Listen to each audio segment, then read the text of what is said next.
On the Husqvarna Viking Designer Epic, in the embroidery mode, do you know that some of these buttons will do other things than what they say they will do? And that's what I want to show you. This is going to save you time. So I've just brought up a random design on screen. We're not going to embroider it, but I do need to have a design before I can go to the embroidery screen. So as the embroidery arm comes over, and I can now attach the embroidery hoop. I did have to tell it which hoop I was putting back on.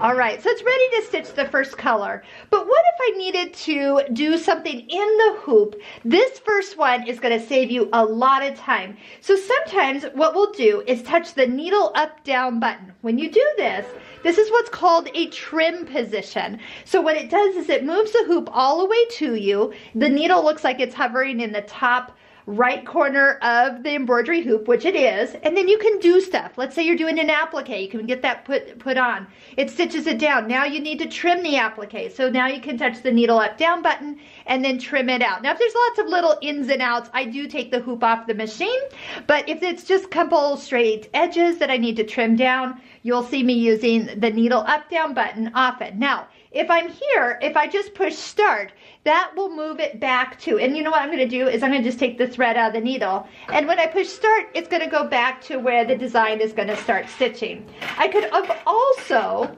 touched that needle up down button, and it would have done the reverse, moved the needle back to the first stitch. So if you wanted just to make sure nothing moved by the time it traveled all the way here, then push start, that works.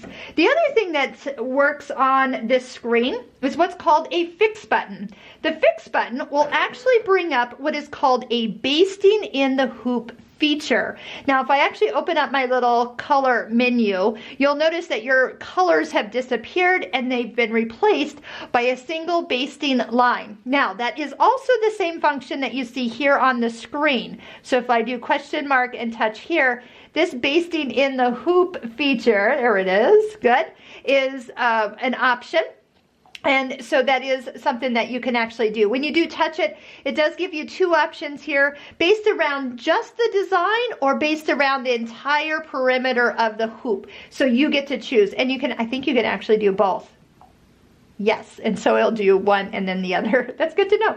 All right, so to turn off the basting option, so if you ever see fix lit up, that's what it's gonna do. So again, right at your fingertips, you decide you wanted to have the fabric basted to your stabilizer. Maybe you couldn't even get the fabric, the project in the hoop. That's the basting in the hoop feature. And then it stitches it down and it holds it. They're long stitches, they're easy to remove when you're done. Okay, so let's just take the fix off, and you'll notice that we'll get all of our colors back for the design.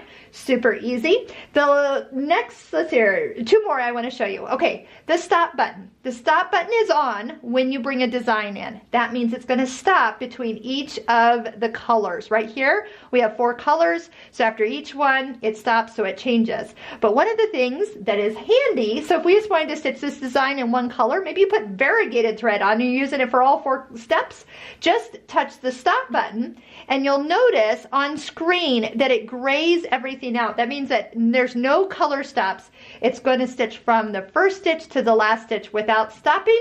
So if you had, this can happen, so I want to warn you. Sometimes people are used to, you know, they see stop and start, and that's how they're running the machine. Then all of a sudden they need to push, the machine needs to be stopped, and they reach up and push the stop button, and then they realize, well, nothing's stopping, oh no, and then they push the stop to stop it. Well, if you've accidentally turned the stop off and then you walk away, your machine will finish the entire design in one color. And it's like, no, I didn't mean to do that. So just kind of keep an eye on, if you want the color stops, make sure that's on.